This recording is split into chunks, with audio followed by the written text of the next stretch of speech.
Back on Sportsbook, time for Big Game Breakdown. As always, live odds, sportsbookreview.com. Monday Night Football, Green Bay at Philly. Eagles 4. There's some 3.5s available. 47.5 the total. Packers still trying to tuck a good game, but can they play one? Here's McCarthy. Quote, when you get into spots where we've been the last month, where you have heavy injuries with more particular guys' roles and responsibilities, the description of what they're doing each week is adjusted. How do you max that out? You have a role player that's usually playing 25 to 30 plays, but now he's playing 60. We have a number of those situations on defense. How are we offsetting that? It's a challenge, particularly when you continue to have injuries in the game. Rodgers trying to keep it positive here. I mean, after the way they played all season, he should be drug tested, that he thinks they can run the table. Look at this quote, Teddy. Well, yeah, I mean, for Green Bay, they're certainly talking the talk. You know, Rodgers, I feel we can run the table. I really do. The offense is starting to click a little bit more. We just got to get together a game where we're more consistent from the first half to the last. We've been, I think, getting closer to that. We've really been clicking at times in the past few games. But then, of course, we have the quote from Tom Silverstein from the Milwaukee Journal-Sentinel talking about some of those Packer injuries. Quote, during parts of their demoralizing 42-24 loss to Washington on Sunday night at FedEx Field, the Packers were playing with third, fourth, and fifth string cornerbacks, a fourth-string inside linebacker, second and third-string guards, a second-string running back, and a fifth-string receiver. The injuries worse right now for Green Bay on the defensive side of the football than the offense. So maybe what Rodgers is saying about that offense, maybe it's real. Of course, the Eagles' defense is still pretty good, but this division is not out of reach for Green Bay. Remember, the Lions are 7-4, right? They've still got road games at New Orleans. They got a road game at the Giants. They got a road game at Dallas. Plus, they got to play Green Bay week 17.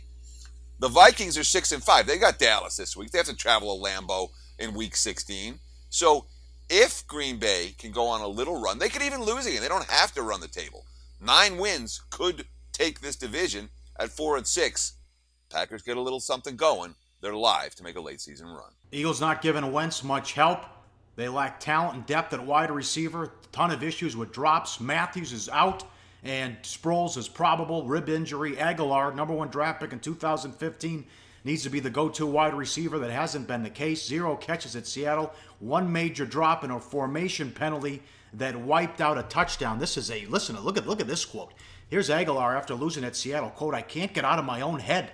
I'm pressing so much. I'm worried about so many things. It's such a selfish thing that I need to stop. I need to give my energy to my teammates in this organization and not myself, because I'm feeling so pressured to make every single thing. I did it to myself. I started getting in my own head and trying so hard and thinking about being perfect. And then miscues were there. And when they were exposed, I let it just eat at me, end quote. So you got his comment about the drops and the issues, and then Matthews can't catch the ball either. I mean, what's Wentz supposed to do? Yeah, I mean, that's been a problem, obviously, for Philadelphia. And they've lost a good handful of games where all they needed was one guy to make one play. You know, their defense has obviously exceeded expectations this year. Their defense has gone from being a bottom-tier unit to being a well-above-average NFL defense. Their special teams have been great this year, and yet Philadelphia is still a last-place team. Why? Well, let's talk about the issue, obviously, with throwing the football and having receivers making plays downfield. And when your #1 guy, Nelson Aguilar, has lost his confidence. I mean, listen to what Frank Reich is talking about, the offensive coordinator for Philadelphia. Quote, Nelson Aguilar has great skills. Not good skills. He has great skills as a wide receiver. This guy can beat press coverage. That's gold in this league, if you can beat press coverage. If you can create separation, if you can get a good release versus press coverage, that's gold to a quarterback and a play caller. And Nelson, really, he excels in those areas. And yet, the guy's not being productive, and he hasn't been productive at any stage in his NFL career. They need him to step up against a Packers secondary that, as we mentioned, has been riddled with key injuries in recent weeks. Hey guys, for the full video, go to sbrpicks.com.